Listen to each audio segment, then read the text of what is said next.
ನಮಸ್ಕಾರ. ಬೆಂಗಳೂರಲ್ಲಿ Britain virus ಸ್ಫೋಟವಾಗುತ್ತಾ? London ಲೆಕ್ಕ ನೋಡಿ ಬೆಚ್ಚಿ ಬಿದ್ದಿದ್ದೇಕೆ ಬಿಬಿಎಂಪಿ? ಶಾಲೆ ಓಪನ್ಗೆ ವಿಘ್ನ, ಬಂದ್ವಾ ಟಫ್ ರೂಲ್ಸ್? ಇದೇ ಈ ಹೊತ್ತಿನ ವಿಶೇಷ. Britain to Bengaluru. ನಾನು ಚೈತ್ರ ರಾಜ್. ಬೆಂಗಳೂರಲ್ಲಿ ಬ್ರಿಟನ್ ವೈರಸ್ ಸ್ಫೋಟವಾಗುತ್ತಾ?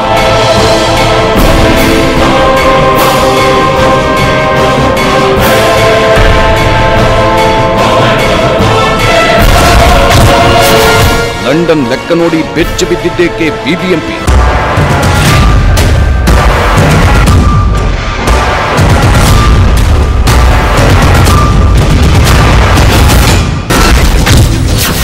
ಶಾಲೆ ಓಪನ್ಗೆ ವಿಘ್ನ, ಬಂದ್ವಾ ಟಫ್ ರೂಲ್ಸ್?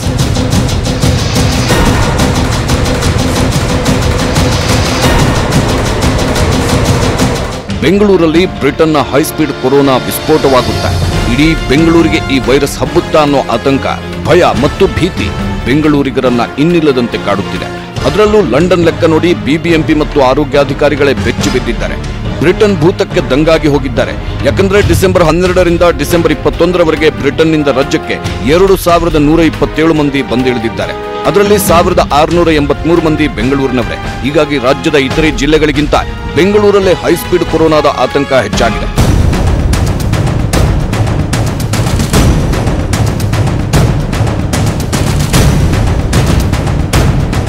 ಹಾಗಾದ್ರೆ ಬ್ರಿಟನ್ನಿಂದ ಬೆಂಗಳೂರಿಗೆ ಬಂದವರಲ್ಲಿ ಅದೆಷ್ಟು ಮಂದಿಗೆ ಕೊರೋನಾ ಪಾಸಿಟಿವ್ ಬಂದಿದೆ? ಲಂಡನ್ ಲೆಕ್ಕ ಏನು ಹೇಳ್ತಾ ಇದೆ? ಆ ಲೆಕ್ಕ ಹೊಸ ವರ್ಷದ ಆಚರಣೆಯನ್ನೇ ನುಂಗಿ ಹಾಕುತ್ತಾ? ಜನವರಿ 1ರಿಂದ ಶಾಲಾ ಕಾಲೇಜುಗಳ ಆರಂಭದ ಮೇಲೂ ಪರಿಣಾಮ ಬೀರುತ್ತಾ? ಒಂದೊಮ್ಮೆ ಶಾಲಾ ಕಾಲೇಜುಗಳು ಓಪನ್ ಆದ್ರೆ ಅದೆಂಥ ಟಫ್ ರೂಲ್ಸ್ ವಿಧಿಸಲಾಗುತ್ತೆ ಗೊತ್ತಾ? ಲಂಡನ್ ಲೆಕ್ಕ ಬೆಂಗಳೂರೇ ಹುಷಾರನ್ನೋ ಖಡಕ್ ಸಂದೇಶ ಸಾರುತ್ತಾ? ಈ ಎಲ್ಲ ಕುತೂಹಲಕಾರಿ ಪ್ರಶ್ನೆಗಳಿಗೆ ಒಂದೊಂದಾಗಿ ಉತ್ತರ ಕೊಡ್ತೀವಿ ನೋಡಿ.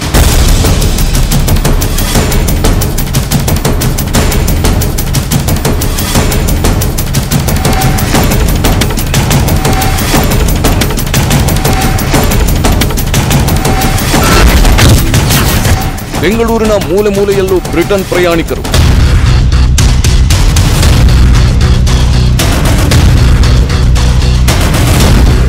ಡಿಸೆಂಬರ್ 12ರಿಂದ ಡಿಸೆಂಬರ್ 21ರವರೆಗೂ ಬ್ರಿಟನ್ನಿಂದ ಬೆಂಗಳೂರಿಗೆ ಬಂದಿಳಿದ ಒಟ್ಟು ಬೆಂಗಳೂರಿಗರು 1683 ಮಂದಿ. ಈ ಪೈಕಿ 1411 ಮಂದಿಯನ್ನ ಬಿಬಿಎಂಪಿ ಅಧಿಕಾರಿಗಳು ಪತ್ತೆ ಹಚ್ಚಿದ್ದಾರೆ. ಆದ್ರೆ ಇನ್ನೂ 204 ಮಂದಿಯ ಸುಳಿವು ಸಿಗ್ತಾ ಇಲ್ಲ. ಕೆಲವರ ಫೋನ್ಗಳು ಸ್ವಿಚ್ ಆಫ್ ಅಂತ ಬರ್ತಾ ಇವೆ. ಅಡ್ರೆಸ್ ಹುಡುಕಿಕೊಂಡು ಹೋದ್ರೆ ಮನೆಗಳಿಗೆ ಬೀಗ ಹಾಕಲಾಗಿದೆ. 2 ವಾರಗಳಿಂದ ಹುಡುಕುತ್ತಿದ್ರೂ ಅವರ ಸುಳಿವಿಲ್ಲ. ಇದರ ಬಗ್ಗೆ ಆರೋಗ್ಯ ಸಚಿವ ಡಾಕ್ಟರ್ ಸುಧಾಕರ್ ಅಸಮಾಧಾನ ವ್ಯಕ್ತಪಡಿಸಿದ್ದಾರೆ. ಜೊತೆಗೆ ನಾಪತ್ತೆಯಾದವರನ್ನ ಹುಡುಕೋಕೆ ಗೃಹ ಸಚಿವರ ಜೊತೆ ಮಾತನಾಡಿ ಕ್ರಮ ಕೈಗೊಳ್ಳಲಾಗುತ್ತೆ ಎಂದು ಎಚ್ಚರಿಕೆ ಕೊಟ್ಟಿದ್ದಾರೆ. ಯುಕೆಯಿಂದ ಬಂದಂತವರು ದಯವಿಟ್ಟು ಅವರು ಸರ್ಕಾರದ ಜೊತೆ ಸಹಕರಿಸಬೇಕು ಮತ್ತು ಅವರೆಲ್ಲರೂ ಕೂಡ ಪರೀಕ್ಷೆಗೆ ಒಳಪಡಿಸ್ಕೋಬೇಕು. ಆ ಪರೀಕ್ಷೆನೂ ಮಾಡಿಸ್ಕೊಳ್ಳದಿರ ತಾವು ಫೋನು ಸ್ವಿಚ್ ಆಫ್ ಮಾಡೋದು ನಿಜವಾಗಿಯೂ ಕೂಡ ಅದು ಅಪರಾಧ. ಹಾಗಾಗಿ ಅದಕ್ಕೇನೆ ಇವತ್ತು ಗೃಹ ಸಚಿವರ ಜೊತೆ ಮಾತನಾಡಿ ಏನು ಕ್ರಮ ತಗೊಳ್ತೀವಿ ಅಂತ ಕೂಡ ಇವತ್ತು ನಾನು ಹೇಳಬೇಕಾಗ್ತದೆ. ನಾಪತ್ತೆಯಾಗಿರೋ ಆ 540 ಮಂದಿಯದ್ದೇ ಆತಂಕ. ಬೆಂಗಳೂರಿಗೆ ಕಂಟಕವಾಗ್ತಾರಾ ಆ 204 ಮಂದಿ?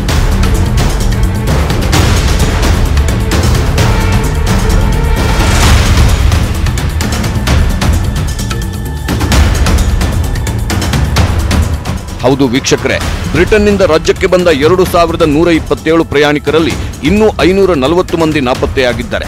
ಅದರಲ್ಲಿ ಬೆಂಗಳೂರಿಗರೇ 204 ಮಂದಿ ಅನ್ನೋ ವಿಷಯ ನಿಜಕ್ಕೂ ಬೆಚ್ಚಿ ಬೀಳಿಸುತ್ತಿದೆ. ಈ 540 ಜನರಲ್ಲಿ ಒಬ್ಬರಿಗೆ ಬ್ರಿಟನ್ನ ಹೈಸ್ಪೀಡ್ ಕೊರೋನಾ ವೈರಸ್ ಪಾಸಿಟಿವ್ ಇದ್ರೂ ಅದು ಬೆಡಂಭೂತದಂತೆ ಇಡೀ ರಾಜ್ಯಕ್ಕೆ ಹರಡೋ ಸಾಧ್ಯತೆ ಇರುತ್ತೆ. ಯಾಕಂದ್ರೆ ಬ್ರಿಟನ್ನ ರೂಪಾಂತರಗೊಂಡಿರೋ ಕೊರೋನಾ ಈ ಹಿಂದಿನ ವೈರಸ್ಗಿಂತ 70% ವೇಗವಾಗಿ ಹರಡಲಿದೆಯಂತೆ.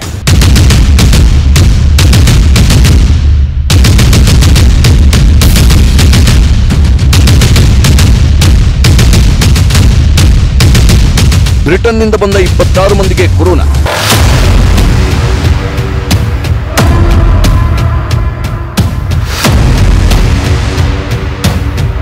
ಬ್ರಿಟನ್ನಿಂದ ಬಂದ 2127 ಮಂದಿಯಲ್ಲಿ 1614 ಮಂದಿಗೆ ಕೊರೋನಾ ಪರೀಕ್ಷೆ ನಡೆಸಿದ್ದು ಅದರಲ್ಲಿ 26 ಮಂದಿಗೆ ಕೊರೋನಾ ಪಾಸಿಟಿವ್ ಬಂದಿದೆ. ಶಾಕಿಂಗ್ ನ್ಯೂಸ್ ಏನಂದ್ರೆ ಈ 26 ಮಂದಿ ಕೊರೋನಾ ಸೋಂಕಿತರ ಪೈಕಿ ಬೆಂಗಳೂರಿಗರೇ 15 ಮಂದಿ.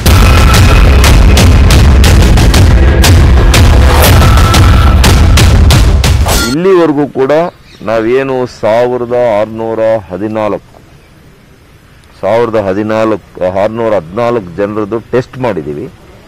ಅದರಲ್ಲಿ ನಿನ್ನೆ ಸಂಜೆವರೆಗೂ ಕೂಡ ನನಗೆ ಬಂದಿರುವಂಥ ಮಾಹಿತಿ 26 ಜನರಿಗೆ ಸೋಂಕು ದೃಢ ಆಗಿದೆ.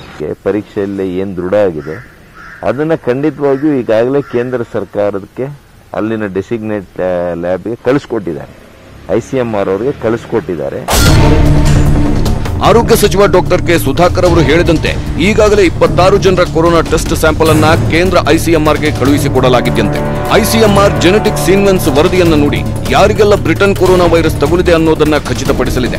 ಇದು ಅತ್ಯಂತ ಸೂಕ್ಷ್ಮ ವಿಚಾರ ಆಗಿರೋದ್ರಿಂದ ಬ್ರಿಟನ್ನಿಂದ ಬಂದಂಥವರ ಕೊರೋನಾ ವಂಶವಾಹಿ ಪರೀಕ್ಷಾ ವರದಿಯನ್ನ ಯಾವ ರಾಜ್ಯವೂ ಪ್ರಕಟಿಸುವ ಹಾಗಿಲ್ಲ ಎಂದು ಪ್ರಧಾನಮಂತ್ರಿ ಕಚೇರಿಯಿಂದ ನಿರ್ದೇಶನವಿದೆ. ಹೀಗಾಗಿ ರಾಜ್ಯದ 26 ಮಂದಿಯ ಕೊರೋನಾ ಸೋಂಕಿತರಲ್ಲಿ ಯಾರಿಗೆಲ್ಲ ಬ್ರಿಟನ್ ರೂಪಾಂತರಗೊಂಡಿರೋ ಕೊರೋನಾ ಇದೆ ಅನ್ನೋದನ್ನ ಕೇಂದ್ರ ಸರ್ಕಾರವೇ ಪ್ರಕಟಿಸಲಿದೆ. ಯಾಕೆಂದ್ರೆ ಇದು ಒಂದು ಬಹಳ ಸೂಕ್ಷ್ಮ ವಿಚಾರ ನೋಡಿ. ಒಂದೊಂದು ರಾಜ್ಯದಲ್ಲಿ ಒಂದೊಂದು ರೀತಿಯಲ್ಲಿ ಹೇಳ್ಬಿಟ್ರೆ ಜನ ಬಹಳ ಅವರು ಆತಂಕಕ್ಕೆ ಒಳಪಡ್ಬೋದು. ಆ ಆತಂಕನ ನಿವಾರಣೆ ಮಾಡಲಿಕ್ಕೆ ಒಂದು ರೀತಿಯಲ್ಲಿ ಯೂನಿಫಾರ್ಮ್ ಪ್ರೋಟೋಕಾಲನ್ನು ಈಗ ಅವರು ಅನ್ವಯಿಸ್ತಾ ಇದೆ. ಹಾಗಾಗಿ ಡೆಲ್ಲಿಯಿಂದನೇ ICMR ಮೂಲಕನೇ ಈಗ ಅದನ್ನು ಬಹುಶಃ ನಾನು ಇವತ್ತು ಮೊನ್ನೆ ರಜೆ ಇದ್ದಿದ್ದರಿಂದ ಇವತ್ತು ಬಹುಶಃ ಸೋಮವಾರ ಅವರು ಖಂಡಿತ ಅವರು ಪ್ರಕಟಿಸ್ತಾರೆ ಅಂತ ನಾನು ತಿಳ್ಕೊಂಡಿದ್ದೀನಿ. ನಾನು ಕೂಡ ICMR ಹೆಡ್ಗೆ ನಾನು ಕೂಡ ಇವತ್ತು ಮಾತಾಡೋಣ. ಹಾಗೊಮ್ಮೆ ICMR ಪ್ರಕಟಿಸುವ ವರದಿಯಲ್ಲಿ ಏನಾದರೂ ಬ್ರಿಟನ್ನ ಕೊರೋನಾ ಇರೋದು ಪತ್ತೆಯಾದರೆ ರಾಜ್ಯದಲ್ಲಿ ಅದರಲ್ಲೂ ಬೆಂಗಳೂರಲ್ಲಿ ಮತ್ತಷ್ಟು ಆತಂಕ ಎದುರಾಗಲಿದೆ. ಪ್ರಿಯ ವೀಕ್ಷಕರೇ, ಬೆಂಗಳೂರಿನಲ್ಲಿ ಬ್ರಿಟನ್ನಿಂದ ಬಂದ ಇನ್ನೂ 204 ಮಂದಿ ನಾಪತ್ತೆಯಾಗಿದ್ದಾರೆ. ಅವರಲ್ಲಿ ಯಾರಿಗಾದರೂ ಬ್ರಿಟನ್ ಕೊರೋನಾ ಇದ್ರೆ ಏನ್ ಗತಿ? ಕಳೆದ 2 ವಾರದಲ್ಲಿ ಬ್ರಿಟನ್ನ ಹೈಸ್ಪೀಡ್ ವೈರಸ್ ಅದೆಷ್ಟು ಮಂದಿಗೆ ಹರಡಿರುತ್ತೆ ಅನ್ನೋದೇ ಈಗ ಅತಿ ದೊಡ್ಡ ಆತಂಕಕ್ಕೆ ಕಾರಣವಾಗಿರೋದು.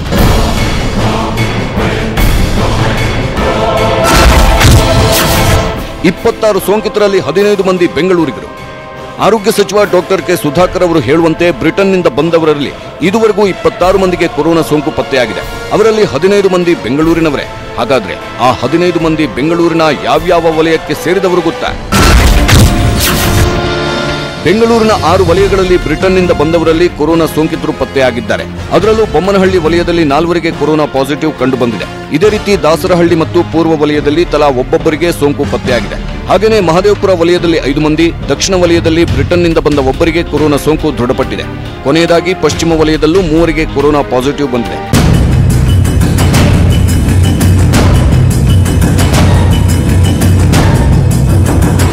ಹೀಗೆ ಬ್ರಿಟನ್ನಿಂದ ಬಂದವರು ಬೆಂಗಳೂರಿನ ಮೂಲೆ ಮೂಲೆಯಲ್ಲೂ ಪತ್ತೆಯಾಗಿದ್ದಾರೆ. ಇವರನ್ನ ಪತ್ತೆ ಹಚ್ಚೋದಕ್ಕಿಂತ ಮೊದಲು ಇವರೆಲ್ಲ ತಮ್ಮ ತಮ್ಮ ಮನೆಗಳಿಗೆ ಹೋಗಿದ್ರು. ಎಂದಿನಂತೆ ಅಕ್ಕಪಕ್ಕದವರು, ಸ್ನೇಹಿತರು, ಕುಟುಂಬಸ್ಥರ ಜೊತೆ ವ್ಯವಹರಿಸಿದ್ರು. ಹೀಗಾಗಿ ಇವರಿಗೇನಾದ್ರೂ ಬ್ರಿಟನ್ನ ರೂಪಾಂತರ ಕೊರೋನಾ ಇರೋದು ಪತ್ತೆಯಾದ್ರೆ ಇಡೀ ಬೆಂಗಳೂರಿಗೆ ಅತಿ ದೊಡ್ಡ ಆತಂಕ ಎದುರಾಗಲಿದೆ. ಈ ಲಂಡನ್ ಲೆಕ್ಕಾಚಾರಗಳನ್ನ ನೋಡಿಯೇ BBMP ಅಧಿಕಾರಿಗಳು ಬೆಚ್ಚಿ ಬಿದ್ದಿರೋದು.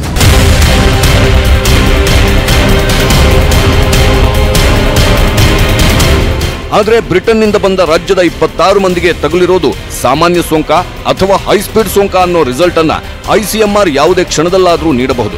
ಹೀಗಾಗಿ ಎಲ್ಲರ ಚಿತ್ತ ICMR ರಿಸಲ್ಟ್ನತ್ತ ನೆಟ್ಟಿದೆ. ಅಷ್ಟೇ ಅಲ್ಲ, ಜನವರಿ 1ರಿಂದ ಶಾಲಾ ಕಾಲೇಜುಗಳನ್ನು ಓಪನ್ ಮಾಡಬೇಕಾ ಬೇಡವಾ ಅನ್ನೋ ಚರ್ಚೆಗಳು ICMR ವರದಿಯೇ ಉತ್ತರ ಕೊಡಲಿದೆ. ಆದರೆ CM BS ಯಡಿಯೂರಪ್ಪ ಮಾತ್ರ ಜನವರಿ 1ರಿಂದ ಶಾಲೆ ಆರಂಭಿಸುತ್ತೇವೆ, ಶಾಲೆ ಆರಂಭದ ವಿಚಾರದಲ್ಲಿ ಯಾವುದೇ ಬದಲಾವಣೆ ಇಲ್ಲ ಎಂದಿದ್ದಾರೆ. ಈ ಬಗ್ಗೆ ಸಂಪುಟ ಸಭೆಯಲ್ಲಿ ಮಹತ್ವದ ತೀರ್ಮಾನ ಕೈಗೊಳ್ಳಲಾಗಿದೆ ಎಂದು ಹೇಳಿದ್ದಾರೆ. ಶಾಲೆಗಳು ಓಪನಿಂಗ್ ಅನ್ನೋದು ಕುರಿತು ಚರ್ಚೆ ಆಗುತ್ತಾ ಸರ್? ಶಾಲೆಗಳು ಚರ್ಚೆ ಮಾಡ್ತೇನೆ. ಬಹುಪಾಲು 1ನೇ ತಾರೀಕಿನ ನಾವು ಹೇಳಿದ್ದೇವೆ, ಯಾವುದೇ ಬದಲಾವಣೆ ಇಲ್ಲ ಅಂತ ತಿಳ್ಕೊಂಡಿದ್ದಾನೆ. ಈಗ ಮತ್ತೊಮ್ಮೆ ಚರ್ಚೆ ಮಾಡಿಬಿಟ್ಟು ಫೈನಲ್. ಹಾಗಾದ್ರೆ ಜನವರಿ 1ರಿಂದ ಶಾಲೆಗಳು ಓಪನ್ ಆದ್ರೆ ಯಾವೆಲ್ಲ ಮಾರ್ಗಸೂಚಿಗಳಿವೆ? ಪೋಷಕರು ಏನ್ ಮಾಡಬೇಕು? ವಿದ್ಯಾರ್ಥಿಗಳು ಮತ್ತು ಶಿಕ್ಷಕರು ಯಾವೆಲ್ಲ ನಿಯಮಗಳನ್ನ ಕಡ್ಡಾಯವಾಗಿ ಪಾಲಿಸಬೇಕು ಗೊತ್ತಾ? ಆ ಮಾರ್ಗಸೂಚಿಗಳು ನಿಜಕ್ಕೂ ಸಾಕಷ್ಟು ಕುತೂಹಲ ಕೆರಳಿಸುತ್ತಿವೆ.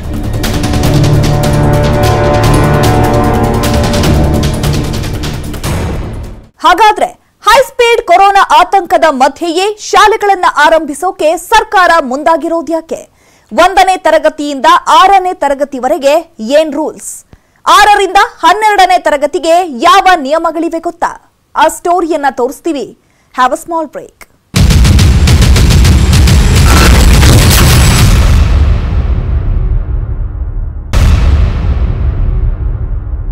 ಬ್ರಿಟನ್ನಿಂದ ಬೆಂಗಳೂರಿಗೆ ಬಂದವರದ್ದೇ ಈಗ ದೊಡ್ಡ ಆತಂಕ ಎದುರಾಗಿದೆ. ಇದರ ಮಧ್ಯೆಯೇ ಜನವರಿ 1ರಿಂದ ಶಾಲೆಗಳ ಆರಂಭಕ್ಕೆ ಸರ್ಕಾರ ಗ್ರೀನ್ ಸಿಗ್ನಲ್ ಕೊಟ್ಟಿದೆ. ಹಾಗಾದ್ರೆ ಶಾಲೆಗಳಲ್ಲಿ ಯಾವೆಲ್ಲ ರೂಲ್ಸ್ ಫಾಲೋ ಮಾಡಬೇಕು ಗೊತ್ತಾ? ಇಲ್ಲಿದೆ ನೋಡಿ pin to pin details. High speed ಆತಂಕದಲ್ಲೇ ಶಾಲೆ ಆರಂಭ. ಜನವರಿ 1ರಿಂದಲೇ 10, 12ನೇ ತರಗತಿ ಶುರು. ಸಚಿವ ಸಂಪುಟ ಸಭೆಯಲ್ಲೇ ನಿರ್ಧಾರ. ಒಂದು ಕಡೆ ಬ್ರಿಟನ್ನಿಂದ ಬಂದವರಿಗೆ ಹೈಸ್ಪೀಡ್ ಕೊರೋನಾ ಸೋಂಕು ತಗುಲಿದೆಯಾ ಅನ್ನೋ ಆತಂಕ ಕಾಡುತ್ತಿದೆ. ಮತ್ತೊಂದು ಕಡೆ ಆತಂಕದ ಮಧ್ಯೆಯೇ ಜನವರಿ 1ರಿಂದಲೇ ಶಾಲೆಗಳ ಆರಂಭಕ್ಕೆ ರಾಜ್ಯ ಸಚಿವ ಸಂಪುಟ ನಿರ್ಧಾರ ತೆಗೆದುಕೊಂಡಿದೆ. ಆದರೆ ಶಾಲೆಗಳಲ್ಲಿ ಕಟ್ಟುನಿಟ್ಟಿನ ನಿಯಮಗಳನ್ನು ಜಾರಿಗೆ ತಂದಿದೆ. ಹಾಗಾದ್ರೆ ಆ ನಿಯಮಗಳು ಏನು ಅನ್ನೋದನ್ನ ಹೇಳ್ತೀವಿ. ಆದರೆ ಅದಕ್ಕಿಂತ ಮೊದಲು ಸಂಪುಟ ಸಭೆಯಲ್ಲಿ ಏನಾಯಿತು ಅನ್ನೋದನ್ನ ತೋರಿಸ್ತೀವಿ ನೋಡಿ.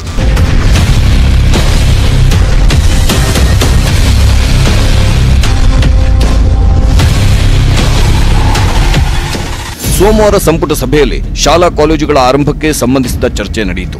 ಈ ವೇಳೆ ಸದ್ಯ ಶಾಲಾ ಕಾಲೇಜುಗಳನ್ನು ಪ್ರಾರಂಭಿಸಲು ಯಾವುದೇ ಸಮಸ್ಯೆ ಇಲ್ಲ. ತಜ್ಞರು ಕೂಡ ಮುಂಜಾಗ್ರತಾ ಕ್ರಮ ತೆಗೆದುಕೊಂಡು ಪ್ರಾರಂಭ ಮಾಡಲು ಸಲಹೆ ಕೊಟ್ಟಿದ್ದಾರೆ ಎಂದು ಪ್ರಾಥಮಿಕ ಮತ್ತು ಪ್ರೌಢಶಿಕ್ಷಣ ಸಚಿವ ಸುರೇಶ್ ಕುಮಾರ್ ಸಂಪುಟ ಸಭೆಯಲ್ಲಿ ತಮ್ಮ ಪ್ರಸ್ತಾಪವನ್ನ ಇಟ್ಟಿದ್ರು. ಶಿಕ್ಷಣ ಸಚಿವರ ಮಾತಿಗೆ ಸಿಎಂ ಬಿಎಸ್ ಯಡಿಯೂರಪ್ಪ ಒಪ್ಪಿಗೆ ನೀಡಿ ಜನವರಿ 1ರಿಂದಲೇ ಶಾಲಾ ಕಾಲೇಜು ಆರಂಭಕ್ಕೆ ಗ್ರೀನ್ ಸಿಗ್ನಲ್ ಕೊಟ್ಟರು.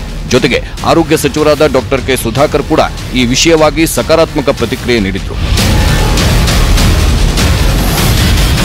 ಶಿಕ್ಷಣಕ್ಕೆ ಅಂದರೆ 10ನೇ ಕ್ಲಾಸು 12ನೇ ಕ್ಲಾಸು ಪುನರಾರಂಭ ಮಾಡೋದ್ರು ಬಹುಶಃ ಅಷ್ಟು ದೊಡ್ಡ ವ್ಯತ್ಯಾಸ ಇಲ್ಲ ನಮ್ಮ ಮೊನ್ನೆ ತೆಗೆದುಕೊಂಡಂಥ ನಿರ್ಧಾರಕ್ಕೂ ಈಗ ಹೊಸ ಬದಲಾವಣೆ ಏನೂ ಆಗಿಲ್ಲ. ಹಾಗಾಗಿ ಬಹುಶಃ ಅದು ಪುನರಾರಂಭ ಆಗೋದು ಅಬಾಧಿತ ಅಂತ ನಾನು ತಿಳ್ಕೊಂಡಿದ್ದೀನಿ. ಸದ್ಯ ಬ್ರಿಟನ್ನಿಂದ ಬಂದ 26 ಜನರಲ್ಲಿ ಕೊರೋನಾ ಪತ್ತೆಯಾದ್ರೂ ಅದು ಸಾಮಾನ್ಯ ಕೊರೋನಾನ ಇಲ್ಲ ಬ್ರಿಟನ್ನ ರೂಪಾಂತರಗೊಂಡ ಹೈಸ್ಪೀಡ್ ಕೊರೋನಾನ ಅನ್ನೋದು ಇನ್ನೂ ಕನ್ಫರ್ಮ್ ಆಗಿಲ್ಲ.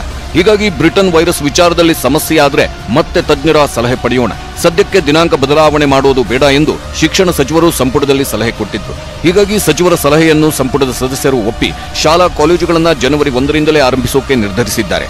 ಇದೇ ವೇಳೆ ಸಿಎಂ ಬಿಎಸ್ ಯಡಿಯೂರಪ್ಪ ಶಿಕ್ಷಣ ಇಲಾಖೆ ಮತ್ತು ಆರೋಗ್ಯ ಇಲಾಖೆಗೆ ಖಡಕ್ ಸೂಚನೆ ಕೊಟ್ಟಿದ್ದಾರೆ. ಶಾಲಾ ಕಾಲೇಜುಗಳಲ್ಲಿ ಕೊರೋನಾ ಮಾರ್ಗಸೂಚಿಗಳನ್ನು ಸರಿಯಾಗಿ ಪಾಲನೆ ಮಾಡಬೇಕು, ನಿಯಮ ಪಾಲನೆಗೆ ಅಗತ್ಯ ಕ್ರಮ ವಹಿಸಬೇಕು ಎಂದು ಹೇಳಿದ್ದಾರೆ.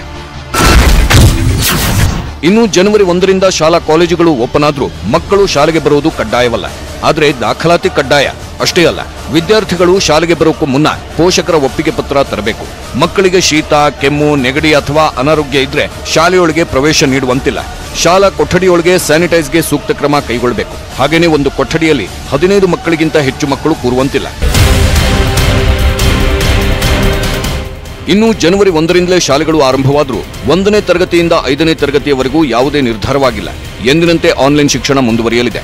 ಆದರೆ 6ರಿಂದ 12ನೇ ತರಗತಿವರೆಗಿನ ವಿದ್ಯಾರ್ಥಿಗಳಿಗೆ ಜನವರಿ 1ರಿಂದಲೇ ವಾರದಲ್ಲಿ 3 ದಿನ ಶಾಲೆಗಳ ಆವರಣದಲ್ಲೇ ವಿದ್ಯಾಗಮ ಆರಂಭವಾಗಲಿದೆ. ಇನ್ನು ಶಾಲೆಗೆ ಮಕ್ಕಳನ್ನ ಕಳಿಸಲೇಬೇಕು ಎಂಬ ಯಾವ ಒತ್ತಾಯವೂ ಇಲ್ಲ.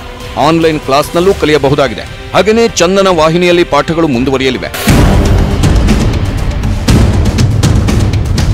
ಅಷ್ಟೇ ಅಲ್ಲ, ಜನವರಿ 1ರಿಂದಲೇ ಹಾಸ್ಟೆಲ್ಗಳು ಆರಂಭವಾಗಲಿವೆ. ಹಾಸ್ಟೆಲ್ ವಿದ್ಯಾರ್ಥಿಗಳಿಗೆ ಕೊರೋನಾ ಪರೀಕ್ಷೆ ಕಡ್ಡಾಯ.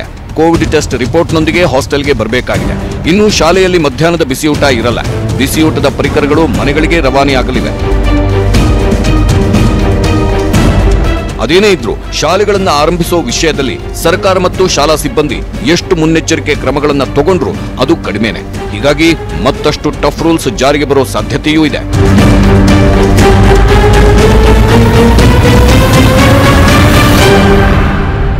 ಬ್ರಿಟನ್ನ ಹೈಸ್ಪೀಡ್ ಕೊರೋನಾ ವೈರಸ್ ಭೀತಿಯ ಬೆನ್ನಲ್ಲೇ ಹೊಸ ವರ್ಷಾಚರಣೆಗೂ ಟಫ್ ರೂಲ್ಸ್ ಅನ್ನ ಜಾರಿಗೊಳಿಸಿದೆ ರಾಜ್ಯ ಸರ್ಕಾರ. ಹಾಗಾದ್ರೆ ಡಿಸೆಂಬರ್ 31 ಮತ್ತು ಜನವರಿ 1ರಂದು ಜಾರಿಯಾಗಿರೋ ಆ ರೂಲ್ಸ್ ಏನು? ಅವುಗಳನ್ನ ತೋರಿಸ್ತೀವಿ. ಆದ್ರೆ ಅದಕ್ಕೂ ಮುನ್ನ ಪುಟ್ಟದೊಂದು ಬ್ರೇಕ್.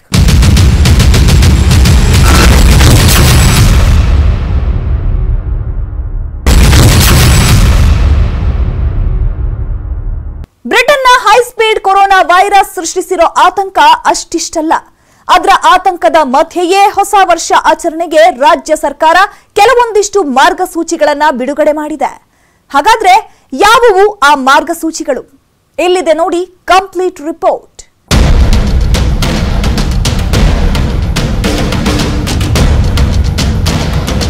ಬ್ರಿಟನ್ ಭೂತದ ಭೀತಿ ಇಡೀ ರಾಜ್ಯಕ್ಕೆ ಆವರಿಸಿಕೊಂಡಿದ್ರು. ಬೆಂಗಳೂರಲ್ಲಿ ಮಾತ್ರ ಸ್ವಲ್ಪ ಜಾಸ್ತಿನೇ ಇದೆ. ವೈರಸ್ ವಿಸ್ಫೋಟವಾದ್ರೆ ಅದರ ಮೊದಲ ಎಫೆಕ್ಟ್ ತಟ್ಟೋದೇ ಬೆಂಗಳೂರಲ್ಲಿ. ಹೀಗಾಗಿ ಹೊಸ ವರ್ಷ ಆಚರಣೆಗೆ ಸರ್ಕಾರ ಕೆಲವೊಂದಿಷ್ಟು ರೂಲ್ಸ್ ಅನ್ನ ಜಾರಿಗೆ ತಂದಿದೆ. ಅಷ್ಟಕ್ಕೂ ಏನು ಆ ರೂಲ್ಸ್ ಅಂತೀರಾ? ಹೊಸ ವರ್ಷ ಆಚರಣೆ ವೇಳೆ ಡಿಸೆಂಬರ್ 31ರಂದು ರಾತ್ರಿ ಕರ್ಫ್ಯೂ ಇರಲ್ಲ. ಆದರೂ ಕೊರೋನಾ ಕಂಟ್ರೋಲ್ಗೆ ಹೊಸ ರೂಲ್ಸ್ ಫಾಲೋ ಮಾಡಲೇಬೇಕು. ಆ ರೂಲ್ಸ್ನಂತೆ ಬಹಿರಂಗ ಸಂಭ್ರಮಾಚರಣೆಗೆ ಬ್ರೇಕ್ ಹಾಕಲಾಗಿದೆ. ಸಾರ್ವಜನಿಕ ಸ್ಥಳಗಳಲ್ಲಿ ಆಚರಣೆಗೆ ಅವಕಾಶವನ್ನ ನಿಷೇಧಿಸಲಾಗಿದೆ. ಹೆಚ್ಚು ಜನರು ಓಡಾಡುವಂತಿಲ್ಲ. ಪಾರ್ಟಿ, ಡಿಜೆ, ಸಂಗೀತ ಕಾರ್ಯಕ್ರಮಗಳಿಗೂ ಬ್ರೇಕ್ ಹಾಕಲಾಗಿದೆ. ಅಷ್ಟೇ ಅಲ್ಲ, ರೆಸಾರ್ಟ್, ಪಬ್, ಕ್ಲಬ್ ಮತ್ತು ಹೋಮ್ ಸ್ಟೇಗಳಲ್ಲೂ ಪಾರ್ಟಿ ಮಾಡುವಂತಿಲ್ಲ. ಕೋವಿಡ್-19 ಪ್ರಾಬ್ಲಮ್ ಇನ್ನೂ ಇದೆ. 31ನೇ ತಾರೀಕು ರಾತ್ರಿಗೆ ಇಡೀ ಬೆಂಗಳೂರು ನಗರದ ವ್ಯಾಪ್ತಿಯಲ್ಲಿ ಸೆಕ್ಷನ್ 144 ಜಾರಿಯಲ್ಲಿ ಇರುತ್ತದೆ. 5 ಮತ್ತು 5ಕ್ಕಿಂತ ಜಾಸ್ತಿ ಜನ ಎಲ್ಲಿ ಸೇರಂಗಿಲ್ಲ, ಎಲ್ಲಿ ಅವರು ಒಟ್ಟಾಗಿ ಮೂವ್ಮೆಂಟ್ ಮಾಡಂಗಿಲ್ಲ.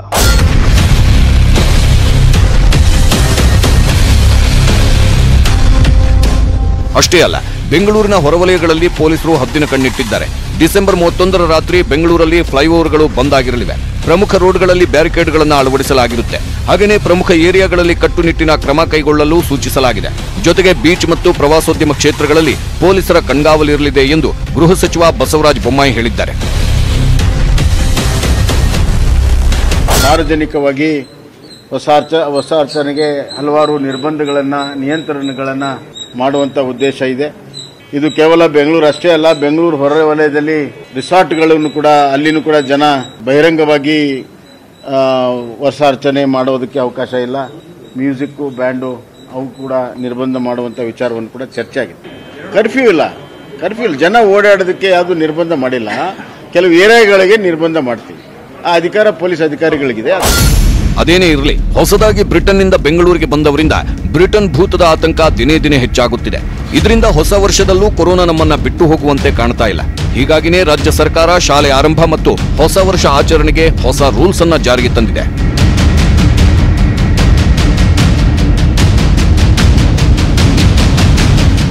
ಕೊರೋನಾ ಬಗ್ಗೆ ಎಚ್ಚರಿಕೆಯಿಂದಿರಿ.